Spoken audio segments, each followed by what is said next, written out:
আসসালামু আলাইকুম গাইস। আজকে রান্না হবে গরুর মাংস দিয়ে তেহারি। আপনাদের সকলকে দাওয়াত, আপনারা আসতে থাকেন আর আমি মাংসটা রেডি করে তেহারি রান্না করা শুরু করি। এখন আমি সব উপকরণগুলো একসাথে মাংসের সাথে মিশাবো, মিশিয়ে এটা কিছুক্ষণ রেখে দেব। তো এখন আমি প্রথমেই দিচ্ছি আদা বাটা। আদা বাটা দিলাম অল্প, রসুন বাটা দিলাম, তারপর পেঁয়াজ কুচি, পেঁয়াজ কুচি দিলাম। এখন আমি দেব টক দই। টক দইটা দিয়ে নিলাম। এখন আমি দেব তেহারি মশলা। তেহারি মশলাটা আমি দিয়ে দেব পরিমাণ মতো। হ্যাঁ, আমি তেহারি মশলাটা পরিমাণ মতো দিয়ে নিলাম। এখন আমি দেব কাঁচামরিচ বাটা।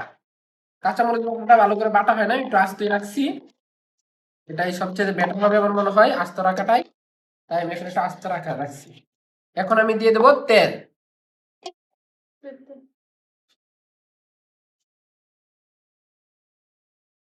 বেরেস্তা ভাজার পরে যে তেলটা বেঁচে ছিল আমি সেই তেলটাই দিলাম। এখন আমি দিয়ে দেব খাঁটি সরিষার তেল। এই খাঁটি সরিষার তেলটা দিলে তেহারির টেস্ট আসবে একটা অন্য লেভেলে, খেতে হবে অন্যরকম মজা। তে আমি এই যে তেল দিয়ে নিলাম পরিমাণ মতো।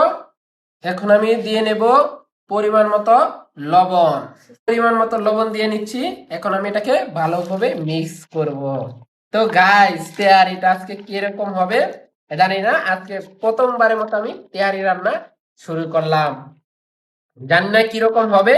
তো রান্নার পরেই দেখতে পাবো কিরকম হয়েছে আর টেস্ট কিরকম হয়েছে। অবশ্যই আপনাদের সাথে শেয়ার করব, আপনারা অবশ্যই পাশে থাকবেন। তো এখন এটা আমার মাখানো শেষ। এখন আমি এটাকে কিছুক্ষণ ঢেকে রেখে দেব। তো সেই পর্যন্ত আপনারা আমার সাথেই থাকুন। তো গাইস, এখন আমি মাংসটাকে চুলার উপরে বসিয়ে দিয়েছি। মাংসটাকে আগে ভালোভাবে কষিয়ে নিব। মাংসটা যখন হয়ে যাবে তখন আমি এর মধ্যে ভিজিয়ে রাখা চাল দিয়ে দেব। চালটা আমি ভিজিয়ে শুকাতে দিয়েছি, পানিটা ঝরতে দিয়েছি। পানিটা যখন ঝরে যাবে তখন আমি এখানে দেবো। আগে মাংসটাকে ভালো করে আমি কষিয়ে নেই। তো এখন মাংসটা হতে থাক।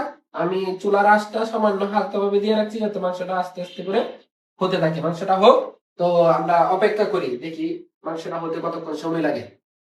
তো আমার মাংসটা এখন কষানো প্রায় শেষ। এখন মাংসটা হয়ে আসছে। এখন আমি এর মধ্যে চাল দিয়ে দিব। চাল দেওয়ার পর কিছুক্ষণ আমি দমে রাখবো। দমে রাখলে আমার তেহারি রান্না হয়ে যাবে। গ্রানটা কিন্তু অসাধারণ আসতেছে। এখন চালটা যখন দিব, চালের গ্রানটা মিক্স হবে, তখন আরো অসাধারণ একটা গ্রান চলে আসবে। আশা করি খুব সুস্বাদু হবে। আপনাদেরকে দাওয়াত দেওয়া আছে, আপনারাও চলে আসতে পারেন। এই যে এখন চালগুলা, এই চালগুলা এখন আমি অনেকক্ষণ ভিজিয়ে রাখছিলাম, পানিটা ঝরতে দিয়েছিলাম। এখন আমি এটাকে মাংসের সাথে দিয়ে দেব।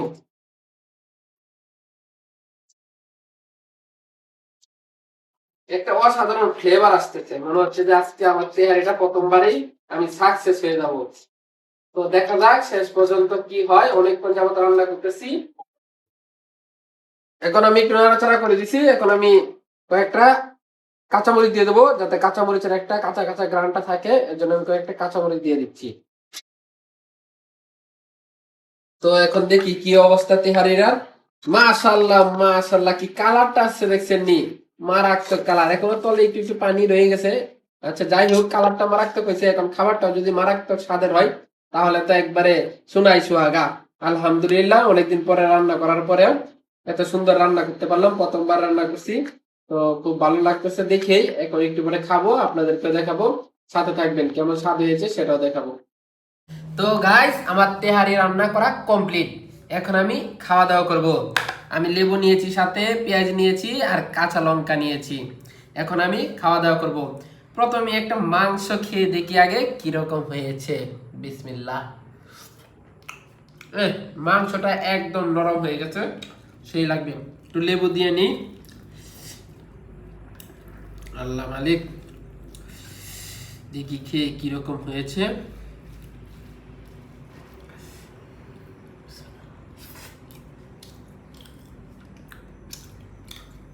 সেই লেভেলের না হলেও মানে মোটামুটি ভালোই হয়েছে। প্রথমবার রান্না করছি কিন্তু সেই হয়েছে দেখেন। মানে একদম ঝরঝরে না হলেও একটু একটু আছে, কিন্তু মোটামুটি ভালোই হয়েছে। প্রথমবারের রান্না, সবকিছু উপকরণ ঠিকঠাক কথা নাই, তাও রান্না করছি, সাহস করে রান্না শুরু করছি। তো এখন ভালোই লাগছে।